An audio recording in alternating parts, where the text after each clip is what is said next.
Welcome to our final procurement talks of 2020. It's been quite a year. We've had 11 events, 11 different moderators, and over 44 procurement leaders from around the globe speak on our panels. Our theme for the year is Trainwrecks, Nightmares, and Meltdowns, Tales of Lessons Learned. We happened to come up with the theme at the end of 2019, and it could not have been more fitting for 2020.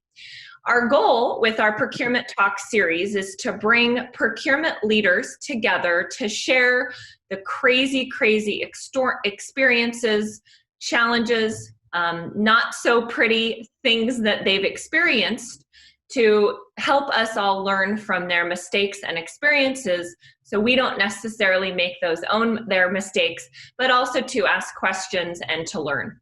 My name is Sarah Scudder. I'm president of Real Sourcing Network. We have a very niche solution for helping companies better manage their print spend. We have 4 fabulous sponsors that make our event series possible, and it allows us to offer it for free to the procurement community. So I want to give a big thank you to our sponsors, and I've asked each of them to say a little bit about how they're innovating in their space. So Brenton, I'm going to pass it over to you. Yeah, hi, my name is Brenton Walton. I'm the director here at Synertrade, and we're one of the leading source-to-pay suites. But this year, we've really focused on how we can help organizations work from home. So, we've really seen an uptick on compliance and governance, and especially for AP and procurement departments to continue to source, continue to purchase, and life keeps going. So, thank you for having me today. Thank you, and I'm not used to you not being in SoCal on our calls. You're on the road this week. I'll be back soon. So. All right. Well, thanks for joining us, Brenton, and thanks for being a sponsor this year. Of course. Next, we have Ken joining us from sunny SoCal. I hear, Ken, you've been doing quite a bit of golfing. Yeah, I was going to say, Brenton, no need to hurry back. They're shutting down all the restaurants and everything again. So unless you can get out for a walk or golf, there's not a lot to do right now. So, but yeah, here at SoCal, it's beautiful weather. Yes, I'm Ken Bombrick from Worldwide Services. Thank you for letting me help you guys sponsor this. Just quickly, what we do, we play in the IT space, the routers, the switches, the servers, storage, maintenance, stuff of that stuff.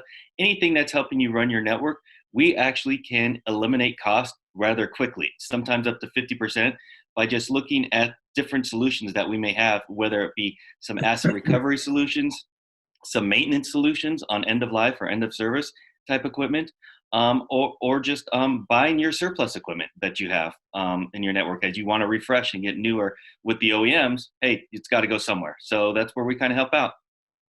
So. And Ken, for all the sports fans who are joining us, tell us about the jersey on the wall. Yeah, so this jersey's from 1997. I went to Arizona, graduate, 98, and I was lucky enough to be part of I was lucky enough to be at school when the team won the national championship in basketball, and that's actually a jersey from Mike Bibby. I used to see him around town. You guys may know him from Sacramento Kings and battling with the Lakers. So just to see him and all the guys and just get something signed from him was pretty cool. Well, Ken, thank you so much for being a sponsor, and we look forward to partnering you with you for our 2021 PTalk series as well. I'll be there. Thanks. So a couple housekeeping notes before I turn it over to our moderator, Billy, to kick off our panel. The handsome gentleman in the bow tie, that is Brandon. He runs all of the technology for our event. So if you have any tech questions, feel free to send him a private note in the chat. He'll be running our live stream and managing the recording.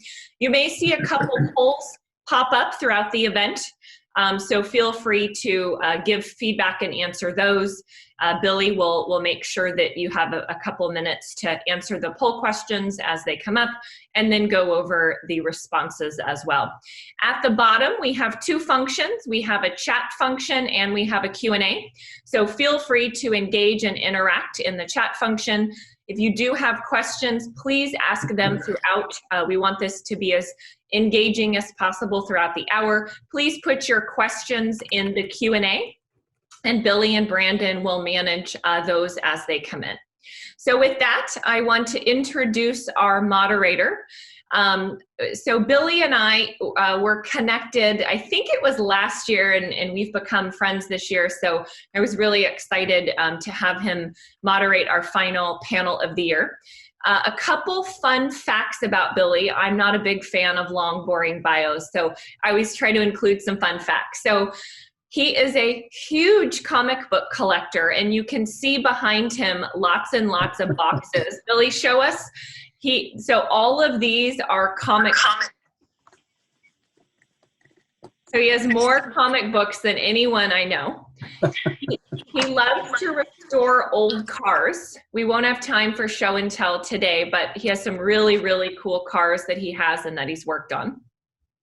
As a child, he used to secretly sell plums from his parents' tree door to door for $1 a bag.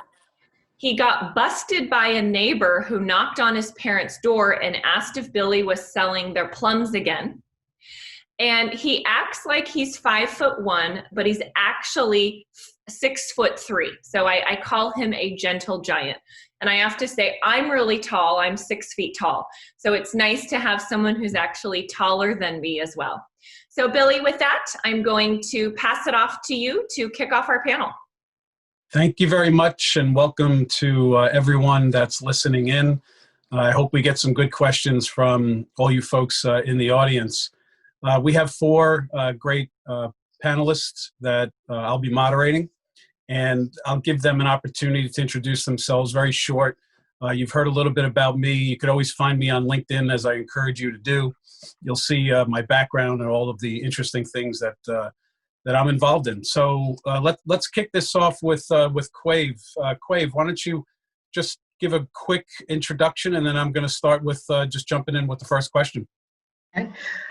So Quave Burton just started a new role about halfway through the year, Vice President of Indirect Procurement at Mattress Firm.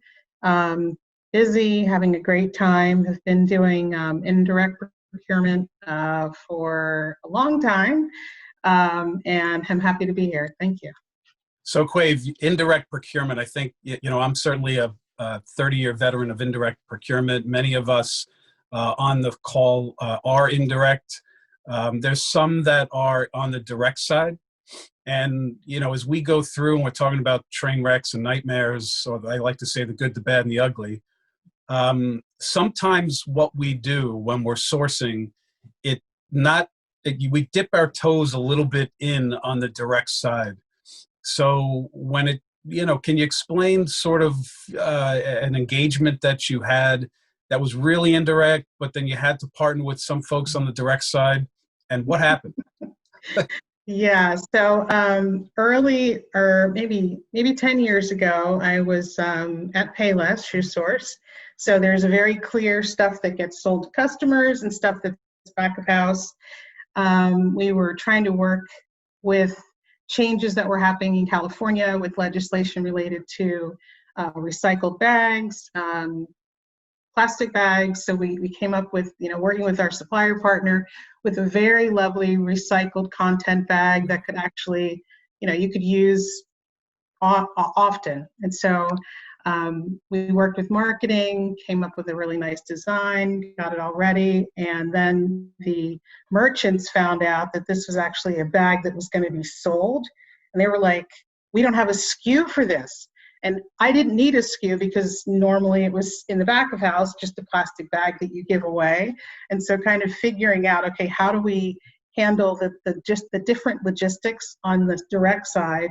How are we going to price it? So I kind of dipped my toe in and then had to very gingerly dip my toe back out. Once we got the relationship set up, then we let them continue from there. But it was a challenge, initially when we were just kind of going down our merry way with an indirect plastic bag that became a direct recycled bag. So did that experience change the course of the sourcing at all, or no? Initially, our partners in-house thought they might want to change things, but we really had a really quality supplier that was able to work on both sides of the house, both plastic bags that we needed every day for normal store distribution, plus on the other side. So it didn't. We got very lucky, and they were very patient with us as we kind of figured out our way. So any major delays that got leadership upset, or was it pretty much under the radar? It was on the radar, but it didn't hit leadership's radar. We scurried and we learned how to collaborate really effectively behind the scenes. Probably some raised voices behind the scenes, but nothing that was out in the public view, right? So, yeah. So when we talk about, sourcing, many of us source by category and by subcategory. I suspect the bags were either in a promo category or a print category, not really sure. But when we talk about a bad category to source, how do you define what a bad category is? And, in some cases when we're sourcing, timing is everything, especially at the end of the year. Sales organizations want to get deals done. They have to meet their quotas. But talk about a bad category that you had to source and the sense of timing is everything, and how well or bad did it go? So a couple of years ago, I was working with a client, and the consulting leadership team had decided that we were going to dip our toe in with the client and kind of partner with them on register tape. So normally you think, oh, we can save lots of money, but things were going on in the marketplace at that time. Leuco dye was kind of on restriction because of things that were happening in China, and their regulatory environment kind of made it, we had less suppliers available that were producing that. There were a lot of contraction in the print business. Some of the plants were shutting down and some were consolidating. And so then we were also on essentially, we've been allotted a certain amount. And so being able to go to market and identify a new supplier that we could get the product from was pretty difficult. And if you'd looked at what we had assumed that we were going to save in that category, I was kind of scratching my head like, oh my gosh, I don't know how we're going to get here. We've got all these market things going against us. What's our option? So really, we got lucky when we peeled the onion back and started looking at where there may have been some synergies within our supply base. Could we do something different? Could we partner differently? And that's actually where we found the savings. We didn't find the savings cutting cost by changing to a new supplier. We didn't change the quality of the paper, and we didn't change that much other than the logistics. So that's where we actually saw the opportunity. So it was a challenge, but we did come out on the other side. We didn't hit the numbers that we were thinking, but we did manage to bring some stuff forward that our client was happy with. But had to get definitely creative. It's disappointing that you didn't know Sarah, all those years ago. I know she would have bailed me out. Actually, she probably would have said, "Quave, what are you thinking? This is not the time to do this category." And by the way, we did not set that up that you were talking about a print, just for the benefit of Sarah. Hey, Adam, I want to shift over to you. We're talking about categories, and one that comes to mind is really outsourcing. And in some cases, outsourcing could be a double-edged sword. If it's done correctly, you can have a combination of not just value to the business and savings and perhaps efficiencies, but sometimes, as I know, outsourcing can go horribly wrong, or perhaps even a big giant train wreck. Adam, give me an example of some of those experiences that you might have had with outsourcing. Sure. So let's see, back in 2010, I'd say in the late 2000s, outsourcing of customer sat, IT ops became all the rage. And in 2010, I joined McKesson as a director of IT sourcing, indirect. And one of the first issues one of the first train wrecks of many I had to deal with there was the year prior, they had hired a consulting firm to do an RFP to look at outsourcing first and second tier IT desktop support, right? So you pick up the phone, you got a problem, and who answers the call? How do they help you through your passwords and logging into applications and things of that nature?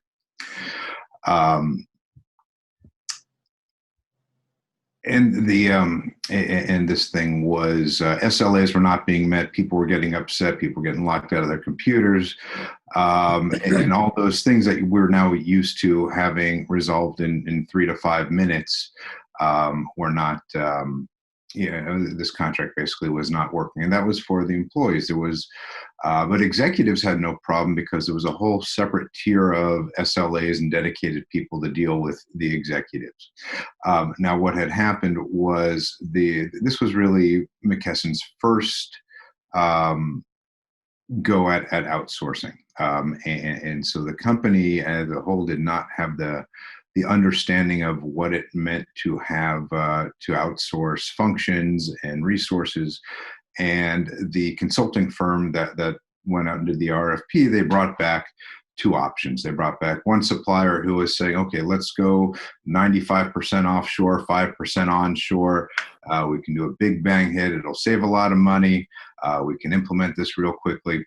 So it looks really good on paper. And the other one came back and said, let's start with a 60% offshore, 40% onshore, and we'll gradually move it over as we prove proficiency and effectiveness. So, not a big hit to cost savings, but a gradual progression. And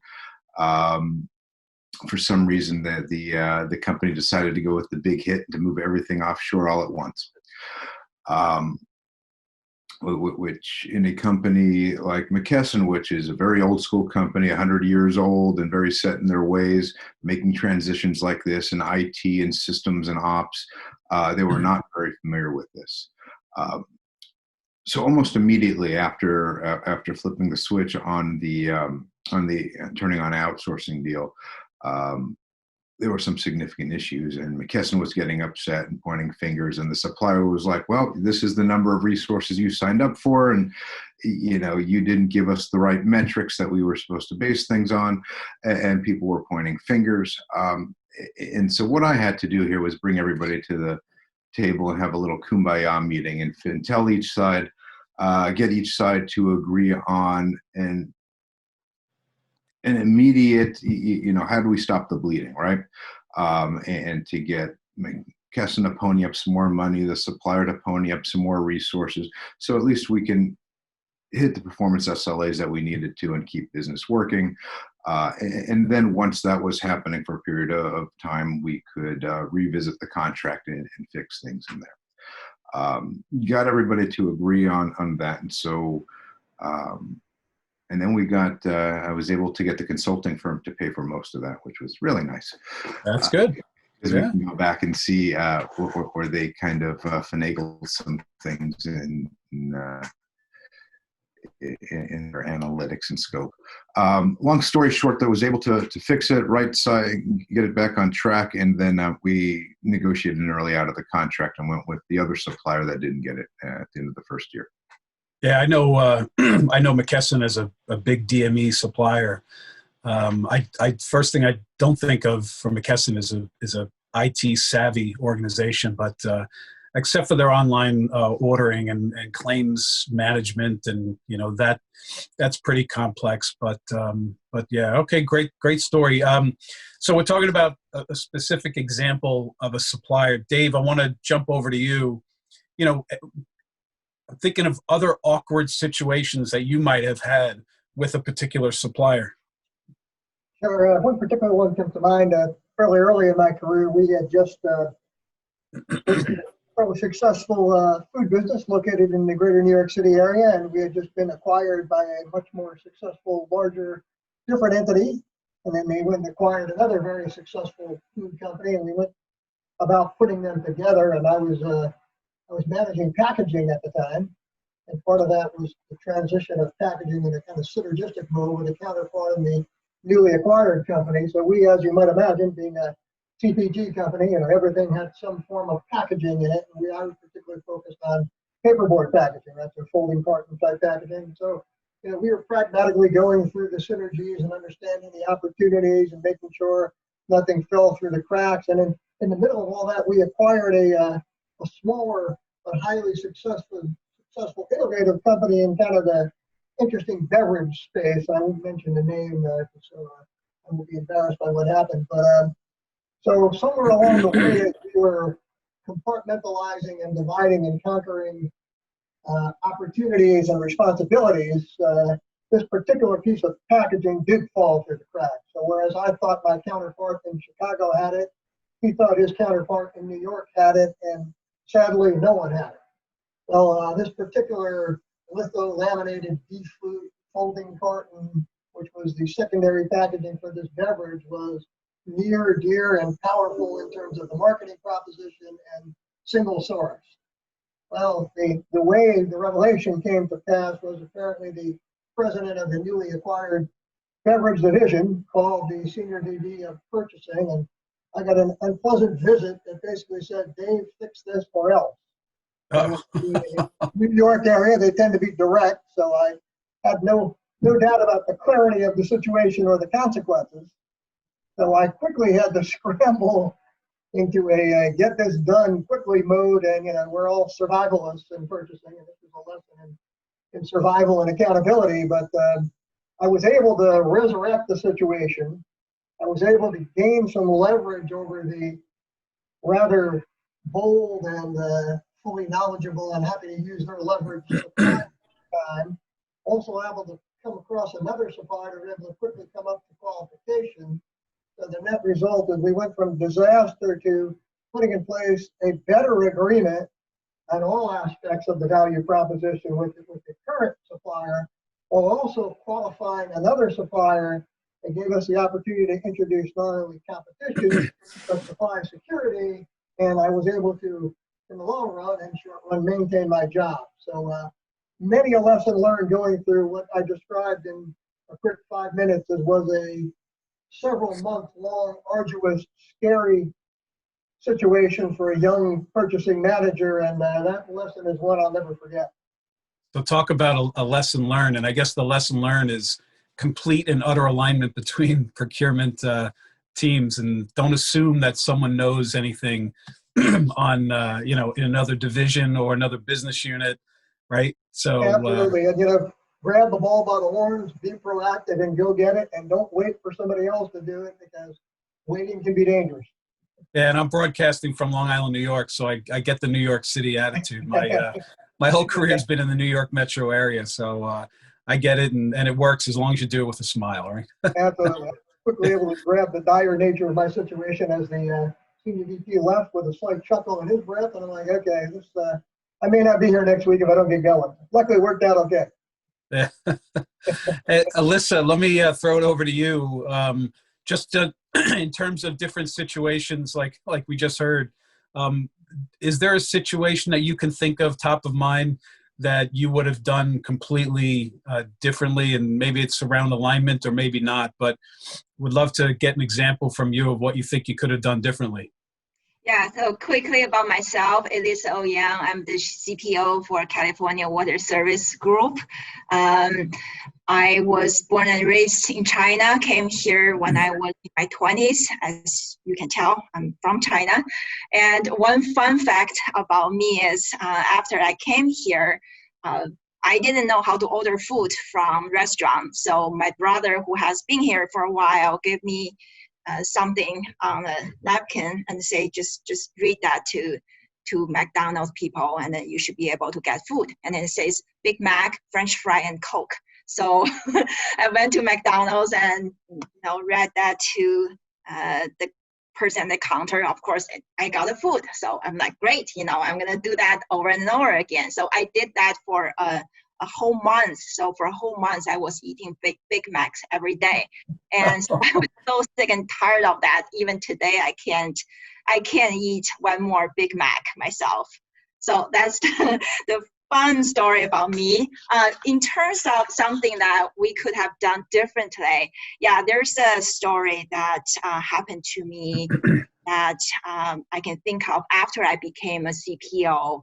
And I really want to push forward with a lot of strategic sourcing initiatives to generate more cost savings. So I had my team did a lot of analysis, and one thing they found out was we purchased a lot of chemicals and we used a lot of small suppliers. And then they said, hey, if we can consolidate the purchases, really just use a few large national suppliers, we can save millions of dollars. So I was really excited about the idea. Say, okay, let's move forward with that. We want to get that implemented as soon as possible. So with that, I knew that there was going to be an operation manager meeting in a couple of weeks. So I asked for a slot to make a presentation.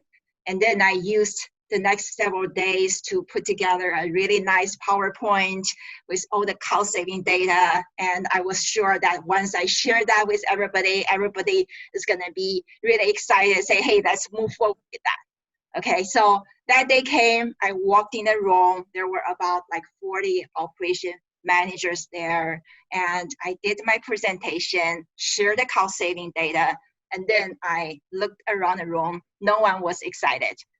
Everybody was looking at me like they just watched a horror movie or something.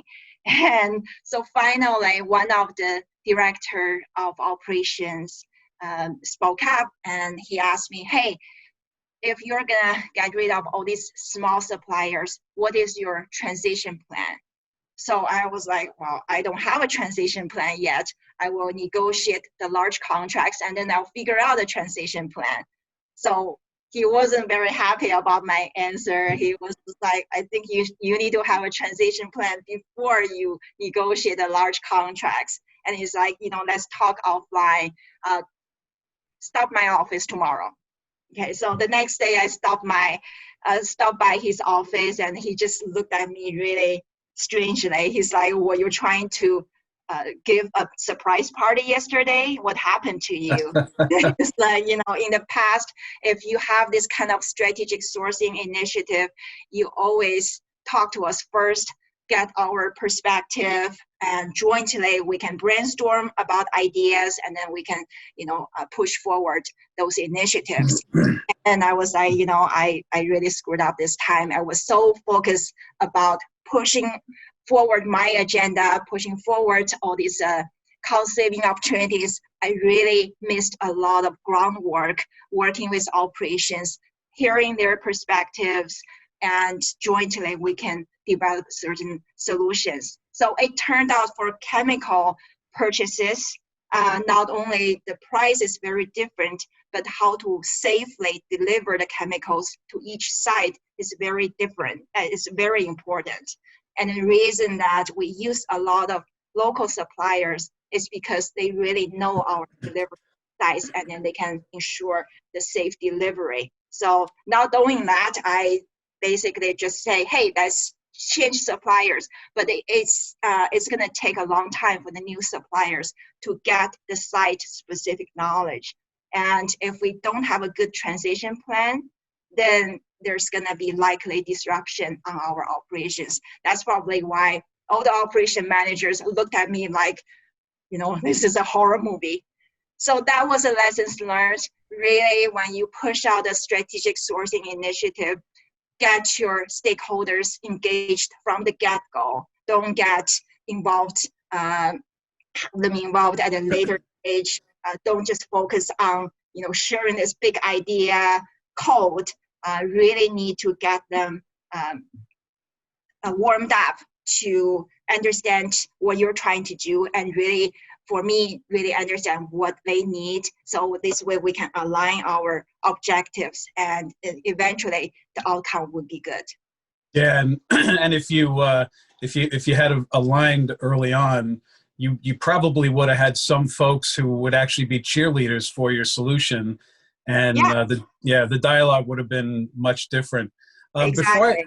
Before I open up that same question to the other panelists, it's interesting because any time that we as in procurement want to make a change, I mean, you think of Sarah in the print side, if I ever went to, marketing and said, hey, I'm going to change your printer, but we're going to save 10%, they're going to most of the time they get all upset that you're changing a printer. In the facilities world, if you're going to change the elevator repair people or the HVAC maintenance people, they get upset. IT, yeah, we're going to change the manufacturer that you use, but the specs are all the same. So what you learned could absolutely transcend across all major categories for sure. Yeah.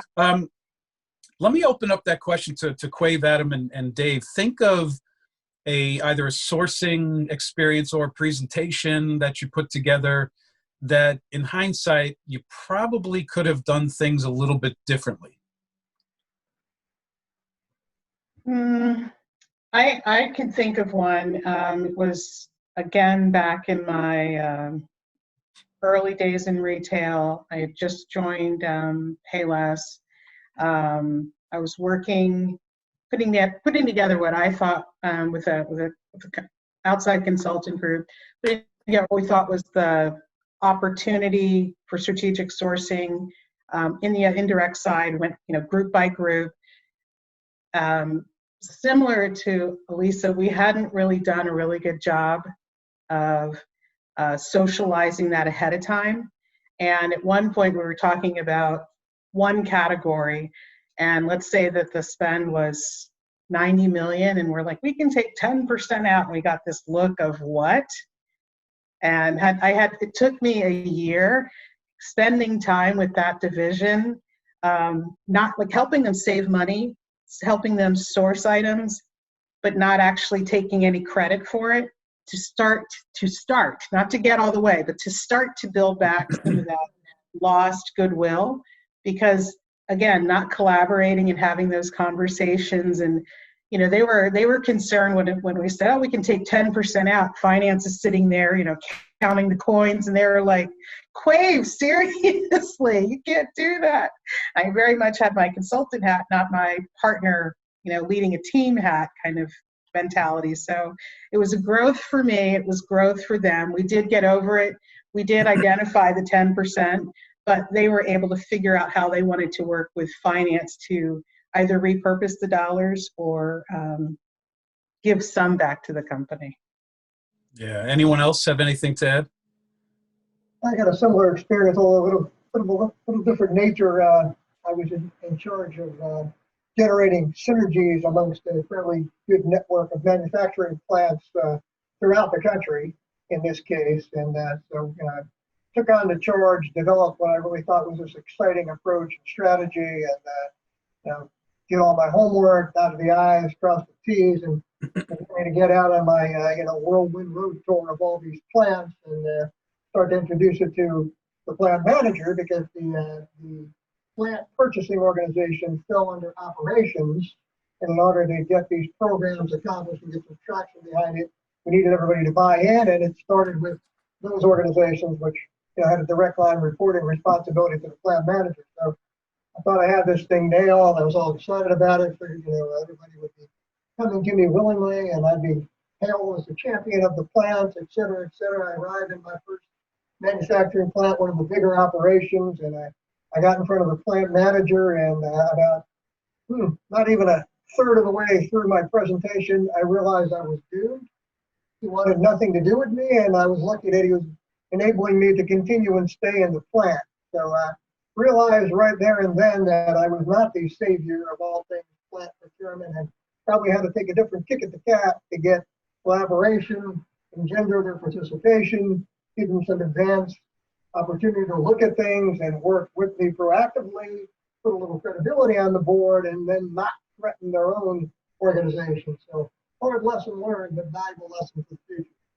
Yeah, one thing as a side note, my company does is we teach procurement folks and teams on relationship management, and we spend a good 2 hours on just the relationship life cycle and what you should do as an introduction all the way through where we all want to be as a trusted advisor. So it's certainly different techniques to get up and down that ladder. And it sounds like you've on your own applied some of those. So yeah, alignment, again, we've been talking, it seems to be a common theme. But let's take a shift. I'm going to go back to Adam, and we're going to talk about just relationships with our most critical our most strategic suppliers. Sometimes these relationships can get a little cozy, especially if you don't have a formal supplier relationship management program in place. And you know, sometimes suppliers will take us for granted, and perhaps us take them for granted. And then when things go bad, we have to start peeling back the layers to see what's happening or happened. Adam, I get a sense that with your background, you've had some experience that you have some major lessons learned, and you've been educated. Can you maybe give an example?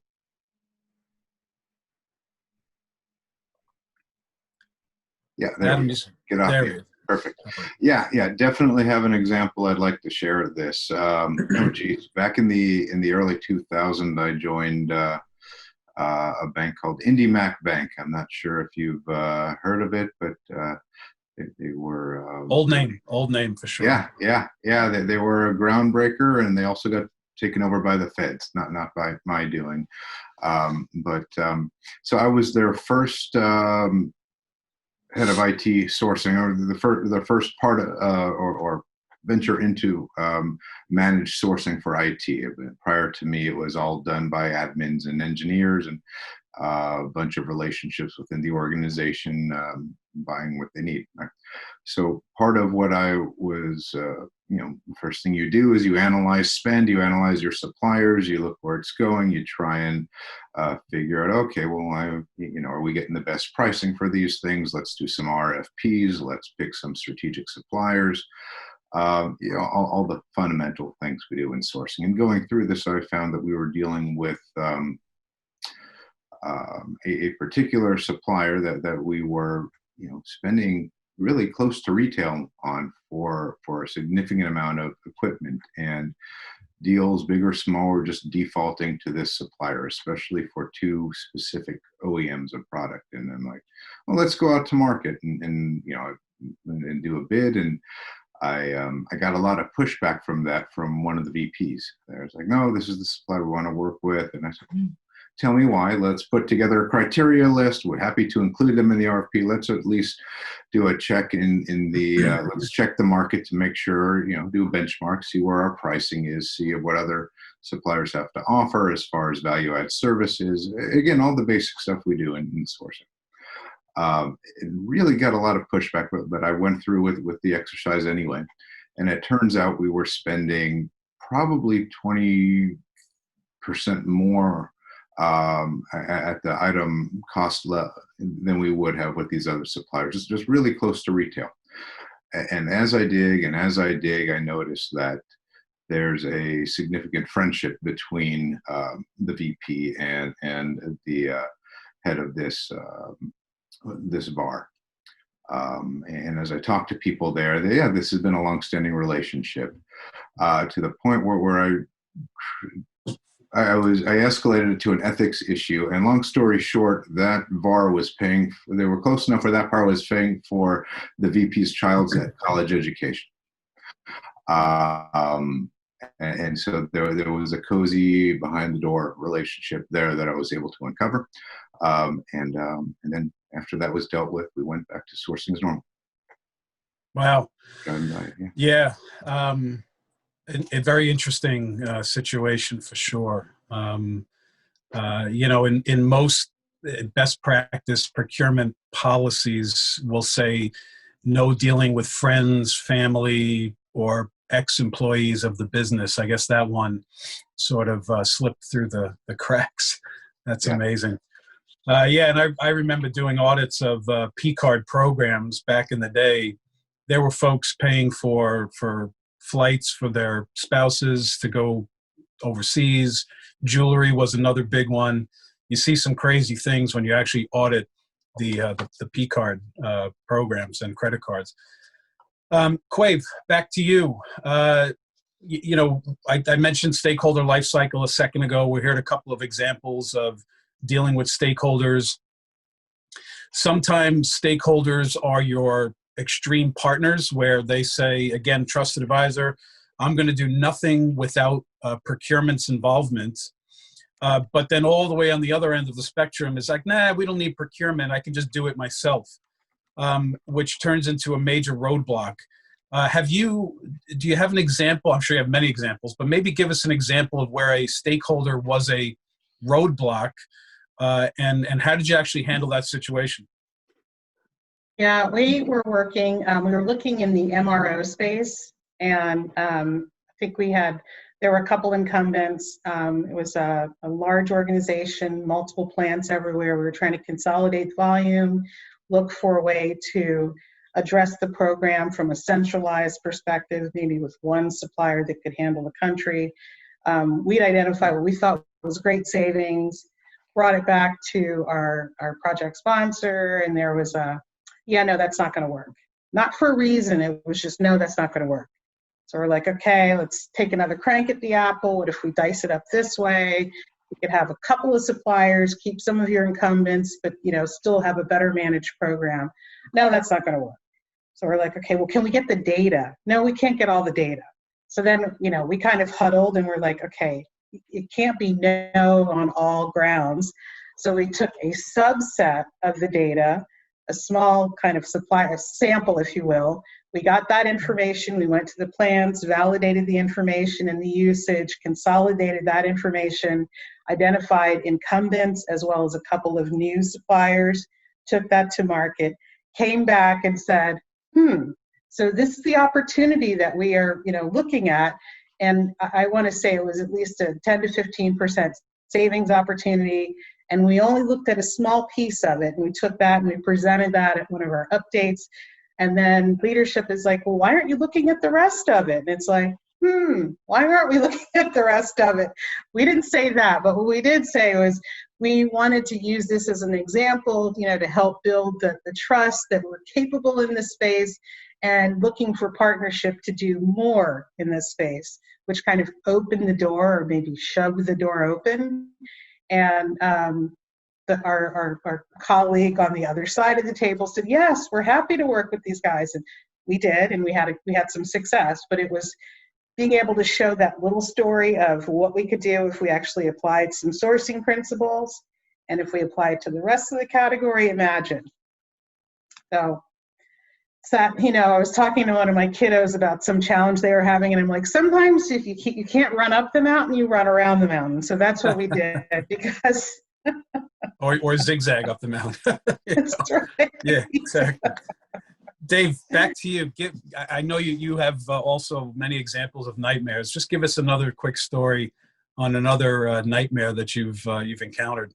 Yeah, and I put this under the general heading of be prepared, expect the unexpected, and be unflappable and unnerving. But I inherited a relationship that was a single source, multi-year, multi-million-dollar agreement for a very dear commodity needed for us in a particular niche business that was technology driven. Right? So there was a lot of joint technology that went into the development of the particular material that we were talking about. And basically it was highly heralded, big landmark contract, everything was great, and everybody was getting all these accolades, and then that person moved on to a different position and I inherited the category, right? So I was organizing one of the first meetings around this particular situation. And I just got done organizing a celebratory type of event in which we went out with the major players on both sides, and we had a dinner and celebrated the orchestration of the relationship and whatnot. And then the company the larger company promptly sold off the business unit that this contract was basically focused on. And then right after that, the new company promptly reneged on 70% of the key components of the agreement in which we hadn't even launched into yet. Well, oh boy. Flash forward further on in what was a tenuous, delicate, and interestingly complex relationship at best, and I'm in a room with the chief executive officer of the company, the president, their lawyer, and chief operations guy, and we're sitting across the table talking about one of the many tenuous situations and complex confrontational issues. And I'm sitting across the room in New York City in a giant conference room, and I'm confronted with a pounding of fists on the table and the following statement, which I'll leave out the part that you can imagine what was said, but it basically went something from the chief executive's officer's mouth to me: I want my effing money. Oh. Quite the professional opportunity there, right? In a highly professional situation. Well, let me tell you, I chuckled. I responded professionally, dismissed him, and told him that statement would likely be the undoing of the relationship. So stay tuned, but we're going to deal with that. And later on in the relationship, not shortly thereafter, we dismantled the entire agreement. We basically put in place several other sources, and within short order, we no longer dealt with that company ever again. Wow. Interesting. Very interesting. It brings up the topic of ethics. Let me jump back to Adam. Working with management consulting firms, ethics, through all courses of business, ethics is super, super important to have. But sometimes our suppliers may forget about ethics. Adam, any examples on where, some of your key suppliers really forgot about ethical practices?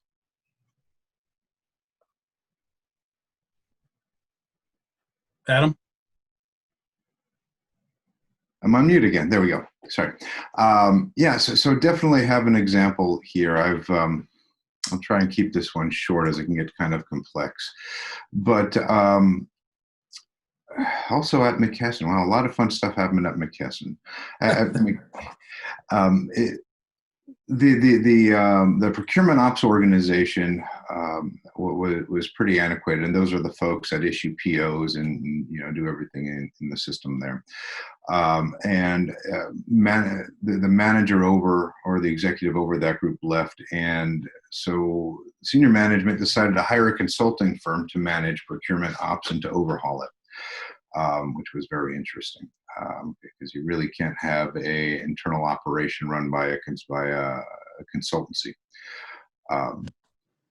But what I found was happening, and this project kept going longer and longer, and employees were leaving, and they were being this consultant was hiring their own people in, and I'm like, okay, something's not right here. And I started doing a little research, and I found that this consultant was signing their own contracts and issuing POs to themselves to continue to extend their engagement. Oh boy. Go figure, right? So we talk about ethics, and they're like, oh, well, we it's our project. We figured we could do that. And these guys, or people, I would say, were very combative when this was figured out and escalated as an ethics issue. Needless to say, they were gone from the project very quickly. Yeah, that'll certainly do it. That's for sure. So, I think most of us on the line here, this is the group participation segment of this call. We're going to talk about next year, right? We're all anxious for this year to be over. We just have a couple more calendar days to get through, a couple of holidays to get through, and then we're all going to hit the reset button, and our lives are going to get back to normal. Yeah, sure. But as we get into next year, and this is for not only the folks listening and watching, but first I want to turn it over to the panelists. What's ahead for you professionally, personally, whatever, you're going to start a new business. Should we be optimistic, or are the nightmares going to continue? Adam, why don't you start, since I'm looking at you right now?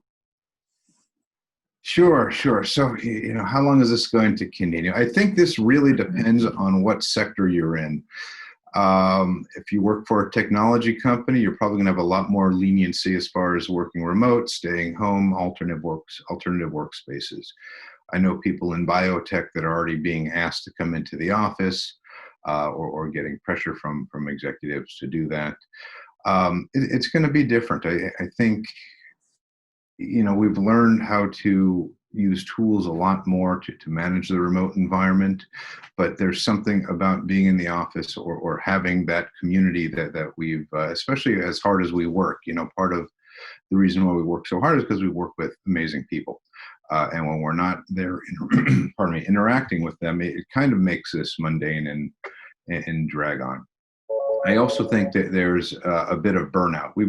Everybody I know in sourcing and other places have just been heads down. Things have been real busy, and we haven't, and we work a lot more hours now. So I see burnout as being something that's a significant potential here.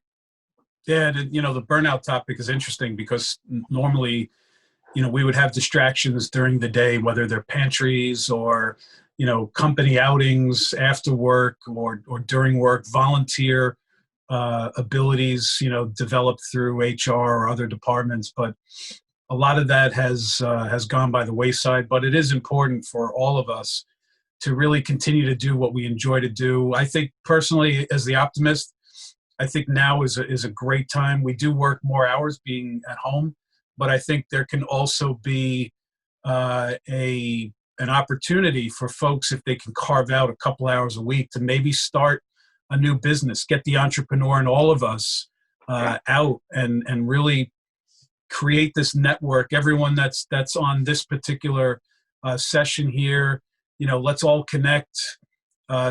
Sarah puts together a Hair Don't Care happy hour every Wednesday, which is where I met most of you folks, and I'm actually working with a few folks that I've met. So networking is phenomenally important, and even if it's just to have a cup of coffee, you're just doing it over Zoom, but make sure you take the time for yourself. Quave, what about you? What are you thinking when you think into next year? Optimistic? Any anticipated train wrecks? How am I feeling? I'm concerned and still nervous. That's part of it.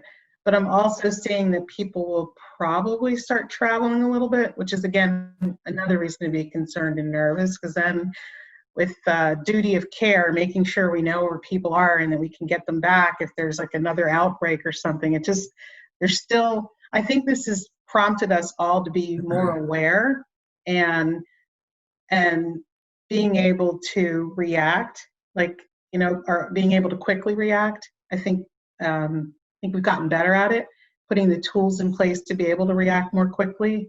And I think as things start to return to normal, we still need to be fleet of foot so that we can react.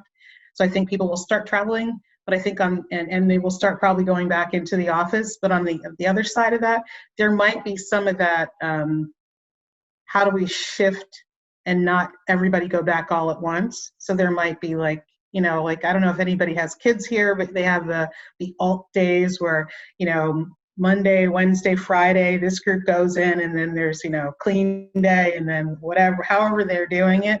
We might see that in the office setting too. And I think it'll be interesting to see what that does to business operations and how quickly we adjust to going back into the normal without things being completely normal and still having space restrictions.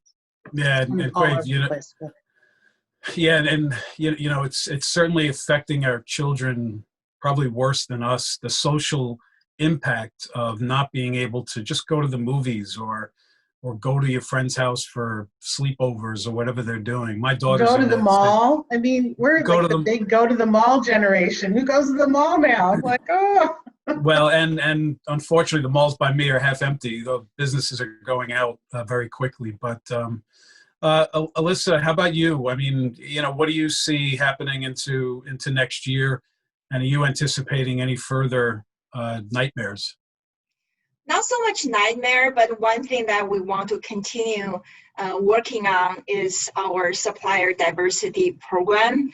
That's really in line with the theme in the society that started this year, which is diversity and inclusion. So we do have a long-standing supplier diversity program. We are a utility company. We are regulated by our state Public Utility Commission, and we do have a spend target on diverse suppliers, but that's spend target is not everything. So really our goal is to build a holistic program to encourage small diverse suppliers doing business with us. We want to team up with them, really help them grow over time. So we have 5 pillars that we established over the past years of running the program. That includes internal engagement of stakeholders, including policy, in procurement to support supplier diversity program, and also include outreach activities. And this year, with everything going on, we kind of put a pause on the outreach activities and the events. So we're really hoping next year that we can resume those activities, and then we are able to talk to our diverse suppliers face to face and help them out. Okay, great. And with that, I want to thank Elissa, Quave, Adam, and Dave for spending the hour with me. I want to thank Sarah for having this forum. Please, everyone, try and connect with each other. It's really important to stay connected.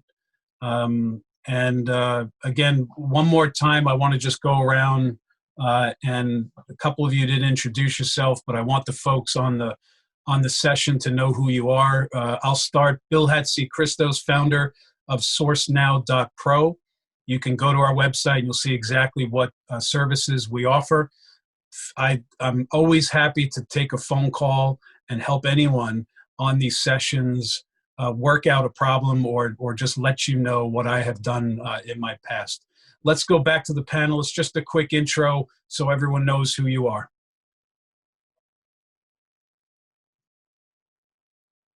Quave, why don't you start? Hi, Quave Burton, Vice President, Indirect Procurement at Mattress Firm, and enjoyed this conversation with you guys. Thank you. Good. Dave? Yeah, Dave Carminucc, Head of Procurement here in Swedish Match, and our headquarters in Richmond, and eternal optimist, and great opportunity to talk to everybody here, and look forward to a great 2021. Great, thanks. Adam? Yeah, Adam Schindler, Senior Manager Procurement at Anaplan. Also really enjoyed this this opportunity to speak and share some really fun and at the end of it, humorous events. All right, good. And Elissa? Oh, okay. Yeah, Elissa Ouyang. I'm the CPO for California Water Service Group. I started with my career in IT, somehow got dragged into procurement, have been enjoying my career in procurement ever since, and really glad to be able to on this panel and share ideas and tips with everyone. And that's a good ending. We've all been dragged into procurement one way or another. But again, big thank you to everyone who's attended. Sarah, I'm going to turn it back over to you. All right, so Billy, thank you so much for moderating our panel. A big thanks to all of our panelists for being willing and open to share some of your train wrecks and not so pretty experiences. Brandon has the results from the poll posted. So the question was, do you feel 2020 and COVID better prepared your team for handling sourcing nightmares? So 50% of you said you're somewhere in the middle. 38% of you said, yes, you're definitely better prepared for the crisis. 13% said, nope, we're still in panic mode. So it looks like we definitely got some work to do, but companies are making progress. Our 2021 PTalk series has a new theme. It is upping the ante. And our events will take place the second Tuesday of every month at 1 Eastern. So we will start promoting our event series this week. So if you have an interest in participating in any or all of our events next year, feel free to let us know. And a big thank you to our 4 sponsors who allow us to have these events at no cost to the procurement community. Shout out to Rapid Ratings, CenterTrade, Tequison, and Worldwide Services for their sponsorship and partnership. And with that, have a wonderful morning, evening, or afternoon, depending on where you are in the country. So thank you and happy holidays. Thanks. Happy holidays to all. Happy holidays. Take care. Be well. Happy holidays, everybody. Be well.